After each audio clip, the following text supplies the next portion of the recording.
பார்த்ததுண்டா, இந்த நாடு பார்த்ததுண்டா, நாடு பார்த்ததுண்டா, இந்த நாடு பார்த்ததுண்டா.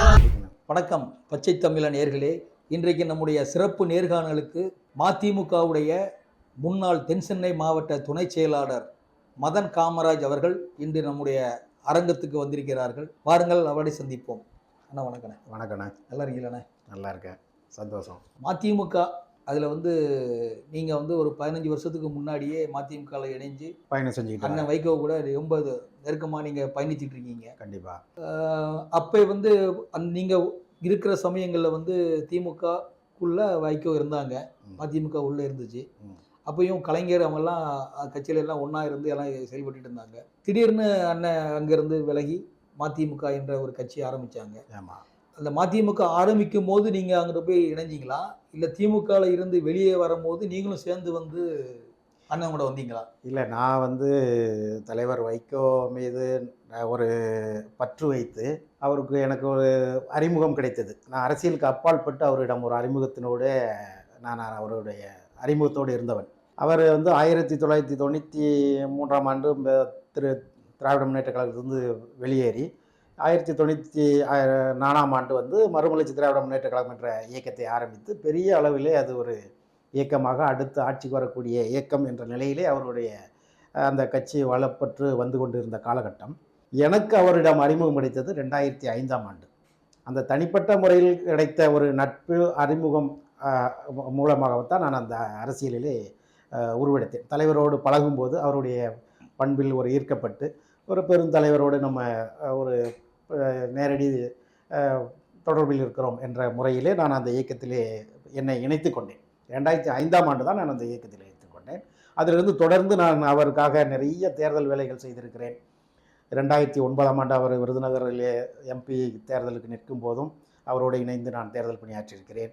2014ஆம் ஆண்டு அவர் அதே விருதுநகர் தொகுதியில் பாராளுமன்ற தொகுதியில் எம்பியாக நிற்கும் போதும் நான் அங்கே தங்கியிருந்து அவருக்காக பல அரசியல் பிரச்சாரங்களையும் பல அரசியல் நிலைப்பாடுகளையும் எடுத்து அவருக்கு தேர்தல் பிரச்சாரத்தை வேலை செய்திருக்கிறேன். அந்த வகையிலே நான் சிறப்பாக செயல்பட்டதன் காரணமாக தலைவர் அவர் என்னை இப்போ ஒரு கட்சியின் ஒரு பொறுப்பாளராக தென்சென்னை கிழக்கு மாவட்டத்தின் துணை செயலராக என்னை நியமித்தார். அதிலையும் நாம் தொடர்ந்து சிறப்பாக பணியாற்றி கொண்டு தான் வந்திருக்கிறேன். என்னுடைய காலகட்டத்தில் சிறப்பான பணி என்னால் முடிந்ததை கட்சிக்காக அர்ப்பணிப்போடு பயணித்திருக்கிறேன். வைகோ அவருடைய பேச்சில் ஈர்த்து நீங்கள் மதிமுகவில் இணைஞ்சிருக்கீங்க, அப்படிதான் சொல்ல வரீங்க? நான் என்னை பொறுத்த வரைக்கும் அவருடைய பேச்சு அவருடைய எழுத்து மாத்திரம் அல்ல, நேரடியாக நான் அவரை அறிந்து எனக்குள்ள ஒரு ஒரு புரிதல்னால நான் அவரிடம் போய் கேட்கிறேன்னா, நிறைய பேர் வைகோவுடைய பேச்சை ரசிப்பாங்க. அவருடைய சிறந்த பேச்சாளர். நான் உலக சிறந்த பேச்சாளர்களில் உலக சிறந்த 10 பேச்சாளர்கள் இன்னைக்கு எடுத்தால் அந்த 10 பேச்சாளர்கள் ஒருவர் வைக்கும். அது ஒன்றும் மாற்று கருத்து இல்லை. அந்த பேச்சு, அவருடைய பேச்சால் கவரப்பட்ட தொண்டர்கள் நிறைய லட்சக்கணக்கானவர்களுடன் இன்று இருக்கிறார்கள். என்னுடைய நிலைப்பாடு அவருடைய பேச்சால் மட்டும் அல்ல என்பதுதான் என்னுடைய நிலைப்பாடு. இல்லை, அவ்வளோ மிடுக்கா அவ்வளோ கம்பீரமாக திமுகவில் வளம் வந்த வைகோ திடீரென்று அங்கிருந்து ஒரு மனஸ்தாபத்தில் அங்கிருந்து வெளியே வர்றாரு. அதுக்கு என்ன காரணம்? ஏன் வெளியே வர என்ன ரீசன்? அது தலைவர் பல முறை சொல்லியிருக்காரு. அது காலத்தின் கட்டாயம். பல நிகழ்வுகள் உலகம் அறிந்தது தான். திருப்பியும் நம்ம அதை சொல்கிறது என்ன சொல்கிறதுன்னு எனக்கு புரியல. இது உலகம் அறிந்த விஷயம். ஒரு மன சூழ்நிலை வருது. அவரே பல முறை சொல்லியிருக்காரு, என்னால் எடுத்து பயணிக்க முடியாத நிலையில் தான் நான் வெளியே வந்திருக்கிறேன். அது இல்லாமல் அந்த தொண்டர்களுடைய விருப்பத்தின் பேரில் தான் நான் தனி இயக்கமே கண்டேன் அப்படின்னு சொல்லியிருக்காரு. அதனால் அது அவருடைய அதுதான் நிலைப்பாடு. அதுதான் இது உலகம் அறிந்த விஷயம் தான். இதில் நான் சொல்கிறதுக்கு ஒன்றும் இல்லை. இதில் அவங்க திமுகவில் இருக்கும்போது வைகோவுடைய நடவடிக்கைகள், அவருடைய உரை, பேச்சு எல்லாமே மேலோங்கி நிற்கும்.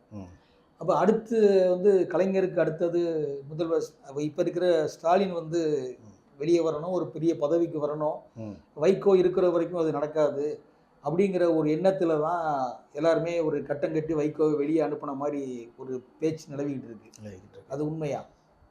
இது என் அனுபவத்தில் எனக்கு வெளியே நாம் அதுவும் பக்கத்துலேருந்து பார்க்குறது நிகழ்ச்சிகளை பார்க்கும்போது ஒரு கணிப்பில் நம்ம சொல்கிறதா. இது அரசியல் இயக்கங்களில் இது சாதாரண விஷயங்கள்.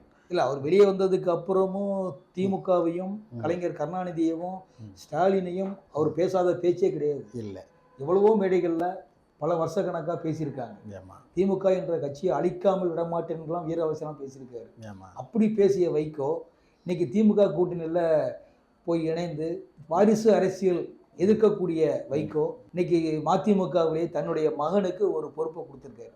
அப்போ அது வாரிசு அரசியல் இல்லையா? அது இது வாரிசு அரசியல் தான். அதாவது ஒரு கட்சியில் இல்லை வாரிசு அரசியல். இன்றைக்கி இருக்க நிலையில் இந்தியாவில் இருக்க அனைத்து கட்சியிலையுமே வாரிசு அரசியல் ஆகிவிட்டது. பெருந்தலைவர் காமராஜருக்கு மட்டும்தான் வாரிசு அரசியல் இல்லை. மீதி எல்லா இயக்கங்கள் தலைவர்களும் வாரிசை அரசியலில் கொண்டு வந்து விட்டார்கள். அந்த வகையில் இது இன்றைக்கி காலத்தினுள்ள இதை வாரிசு அரசியல்னு சொல்லக்கூடிய சூழ்நிலையில் இல்லை. இப்போ சமீபத்தில் நடந்த நாடாளுமன்ற தேர்தலில் திருச்சி தொகுதியில் துரை வைகோ போட்டிக்கிட்டாங்க. ஆமாம் போட்டியிடும் போது அந்த வேட்பாளர் அறிமுக கூட்டம் திருச்சியில் நடைபெறும் போது துரை வைகோவும் நேருடைய மகனும் அறிமுகப்படுத்தப்படுறாங்க. அப்போ அறிமுகப்படுத்தப்படும் போது அங்கே அமைச்சர் நேரு வைகோவுடைய மகன் துரை வைகோவை பார்த்து ஒரு தவறான வார்த்தையை பேசி மேடையிலே பேசுகிறார். ஆனால் அதையெல்லாம் சகிச்சுக்கிட்டு பக்கத்தில் வைகோ உட்காந்துருக்காரு, முதல்வர் ஸ்டாலினும் உட்காந்துருக்காரு. அதை எப்படி பார்க்குறீங்க? அதை நாங்கள் சகிச்சுக்கல. நிச்சயமாக அவர் அமைச்சர் நேரு அவர்களுடைய வார்த்தை கொஞ்சம் கடுமையான வார்த்தை. அதை எந்த ஒரு திமுக தொண்டர்களே அதை ஏற்றுக்கொண்டார்களான்னு என்று தெரியவில்லை.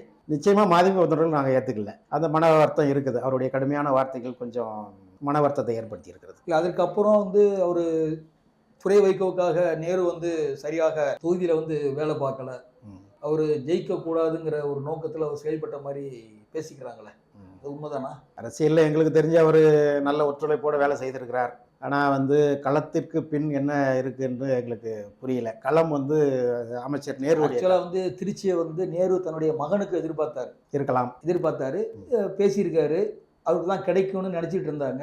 ஆனால் அதுக்கு இடையில வைகோ உள்ளே போய் எனக்கு என்னுடைய பையனுக்கு அதை கொடுங்கன்னொன்னே திமுக தலைமை சரி வைகோ பையனுக்கு கொடுக்கலாம் அப்படிங்கிற ஒரு எண்ணத்தில் கொடுத்துட்டாங்க. அதற்கு அப்புறமே நேருடைய நடவடிக்கைகள் எல்லாமே கொஞ்சம் மாற்றங்கள் இருக்கிற மாதிரி தெரியுது.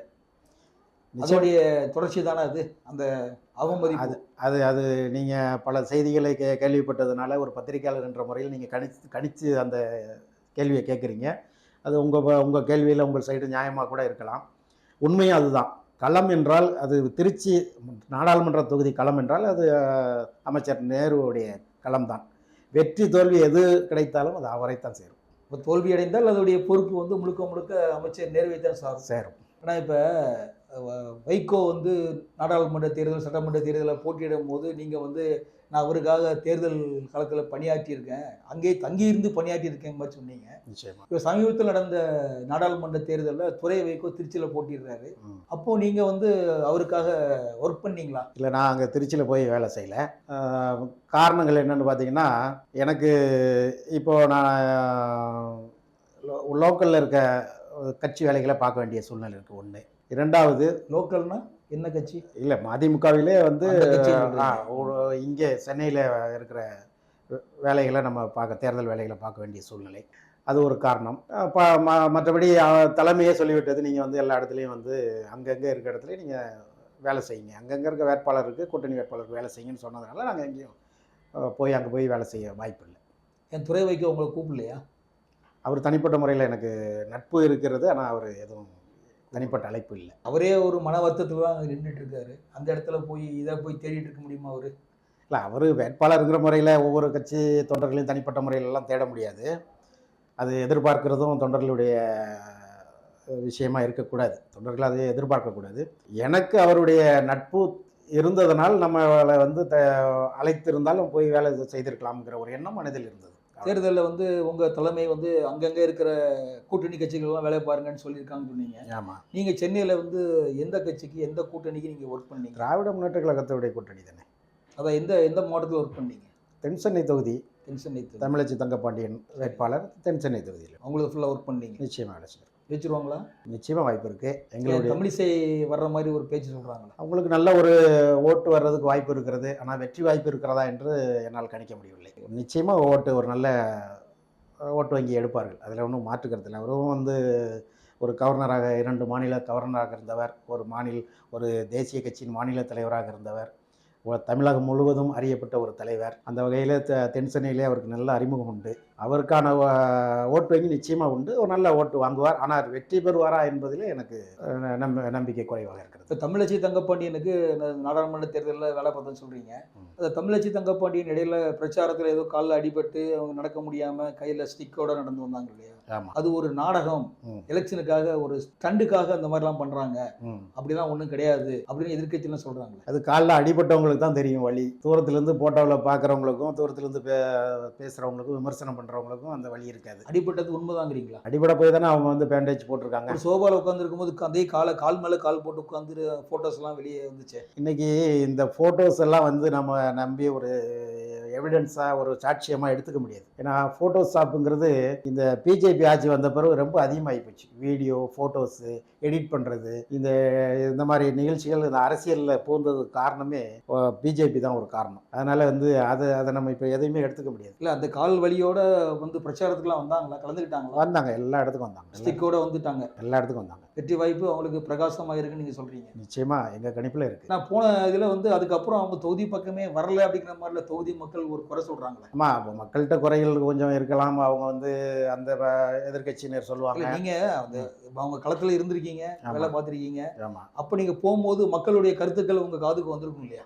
அதனால கேட்குறேன். இல்லை, அது அந்த அளவுக்கு வெற்றியை பாதிக்கும் அளவுக்கு அவங்களுடைய எதிர்ப்பு கருத்துக்கள் எதுவும் இல்லை. வெற்றியிலே ஒரு 1% ஏதாவது ஒரு கருத்துக்கள் வரத்தான் செய்யும். அதாவது 100 கருத்தில் 2 கருத்துக்கள் எதிர்ப்பு கருத்துக்கள் வரக்கூடியது வாய்ப்பு உண்டு. ஆனால் வெற்றியை பாதிக்கக்கூடிய அளவுக்கு எதிர்ப்பு இல்லை அவருக்கு. அந்த அளவுக்கு அவர் செயல்பட்டிருக்கார். சிறந்த ஒரு பார்லிமெண்ட்ரியனா, பார்லிமெண்ட் வருகை பதிவேடிலும் சரி, அவருடைய கேள்விகள் கேட்டது, அது அந்த வாய்ப்புகள் அவர்களுடைய கருத்துக்கள் பேசியது, இந்த மாதிரி விஷயங்களும் நல்லா சிறப்பாக செயல்பட்டுருக்காருன்னு தான் சொல்கிறோம்.